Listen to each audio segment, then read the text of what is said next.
లక్షల్లో సంపాదించడం ఈ రోజుల్లో సాధ్యమా? అవును, ఇట్స్ పాసిబుల్. ఇన్వెస్ట్మెంట్ అక్కర్లేదు, రిస్క్ లేదు. ఇది డబ్ల్యూ కామర్స్. రాష్ట్రంలో ఎవరికైనా ఈ ప్రభుత్వం మొదటగా అంత్యోదయలో ఉన్నటువంటి వారికి చెయ్యాలి అనుకుంటే అది సంచార జాతులు, నొమాడిక్ ట్రైబ్స్, డీనోటిఫైడ్ ట్రైబ్స్. వీళ్ళని ఎక్కడ కూడా ప్రభుత్వం పట్టించుకోవట్లేదు. నేను చెప్పిన ఈ సీడ్ పథకము కేంద్ర ప్రభుత్వము హెల్త్ ఇన్సూరెన్స్కి కానీ, ఎడ్యుకేషన్లో కానీ, లేదు ఆర్థిక స్వావలంబన సాధించడానికి కూడా ఎంత చక్కటి స్కీమ్ ఈ సీడ్ కేంద్ర ప్రభుత్వం తీసుకొచ్చినటువంటిది. దీనికి అన్ని రాష్ట్రాలు వారి యొక్క డిఎన్టీ కులాల యొక్క లిస్టును పంపిస్తే మన దగ్గర 50 కులాలు పైగా ఉన్నటువంటి వారి లిస్టు ఇంకా కేంద్రానికి జాబితా పంపించలేదు రాష్ట్ర ప్రభుత్వం. బీసీ కమిషన్ మొన్ననే ప్రభుత్వానికి రికమెండ్ చేసింది, 2 రోజులు అవుతుంది. మీరు వెంటనే ఇది రికమెండ్ చేయాలి, లేకపోతే సీడ్ కేంద్ర ప్రభుత్వం తీసుకున్న ప్రయోజనాలు వారికి అందదు అని. కానీ ప్రభుత్వం మొద్దు నిద్రలో ఉంది, పంపించట్లేదు. సరికదా, ఉల్టా ఉన్నటువంటి వారికి కూడా సర్టిఫికెట్ల జారీలో అనేక రకమైన కఠిన నిబంధనలు చేస్తూ ఉన్నారు. సంచార జాతులు అసలే నొమాడిక్ ట్రైబ్స్, ఇల్లు లేని నిరుపేదలు, ఏ దేశంలో ఎప్పుడు ఉంటారో ఆధార్ కార్డులు, ఓటర్ కార్డులు లేనటువంటి ఇటువంటి వాళ్ళు కూడా ఈరోజు ఉన్న జాతులు, మానవ జాతులు ఉంటే వారికి సర్టిఫికేట్ కావాలంటే ఎంఆర్ఓ కాదట. ఇప్పుడు ఆర్డీఓలే ఇవ్వాలని బీసీ కమిషన్ ఆదేశిస్తుంది. బీసీ కమిషన్ రికమెండేషన్ ప్రభుత్వానికి ఏమని ఇస్తుందంటే ఈ డిఎన్టీ, ఎన్టీ, సెమీ నోమాడిక్ ట్రైబ్స్కి సర్టిఫికెట్స్ ఇవ్వాలంటే ఆర్డీఓలే ఇవ్వాలి అని చెప్పి సూచన చేసింది. ఇది ఏ రకంగా సమంజసం అండి?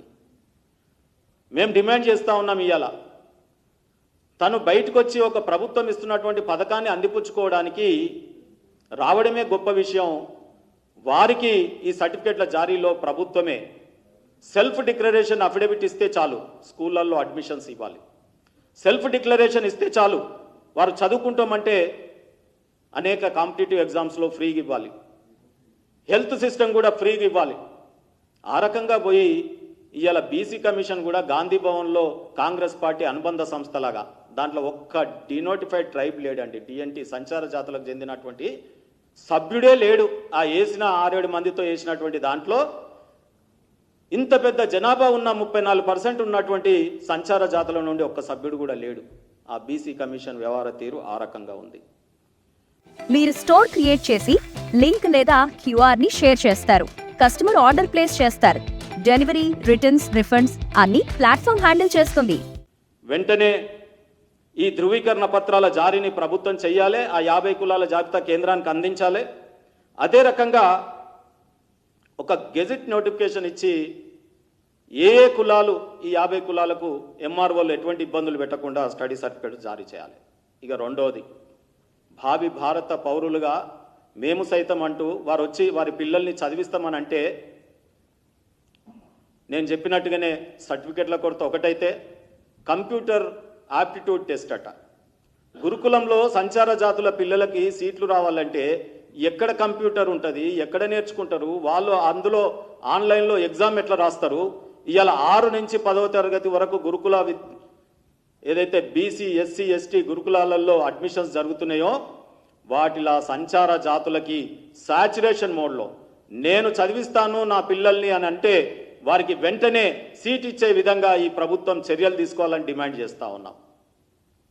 నువ్వు ఎట్లాగో జనాభా ప్రాతిపదిక రిజర్వేషన్స్ ఇయ్యలేవు, కానీ కనీసం ఈ చదువు దగ్గరైనా ఆ ప్రభుత్వ గురుకుల స్కూళ్ళల్లోనైనా ఇవాళ 25% బీసీలకు, పేదవారికి కాన్స్టిట్యూషనల్గా విద్యా హక్కు చట్టం కింద ఏ కార్పొరేట్ విద్యాలయాల్లో సీట్లు ఇవ్వట్లేదు. కనీసం గురుకుల స్కూళ్ళల్లో నా సంచార జాతుల బిడ్డలకి చదువులు చెప్పాల్సిందిగా ఈ ప్రభుత్వాన్ని ఈ వేదిక ద్వారా డిమాండ్ చేస్తూ ఉన్నాం. అనేక సమస్యలు ఉన్నాయి క్షేత్రస్థాయిలో. ఇయ్యాలను ఎంబీసీ డెవలప్మెంట్ కార్పొరేషన్కి డబ్బులు ఇవ్వలే, బీసీ కార్పొరేషన్కి డబ్బులు ఇవ్వట్లేదు.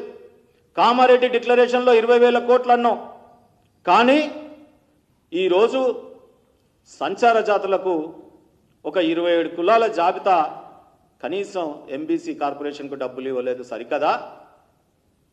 వెనుకబడినటువంటి అనేక కులాలకి ఫెడరేషన్లు ఉన్నాయి.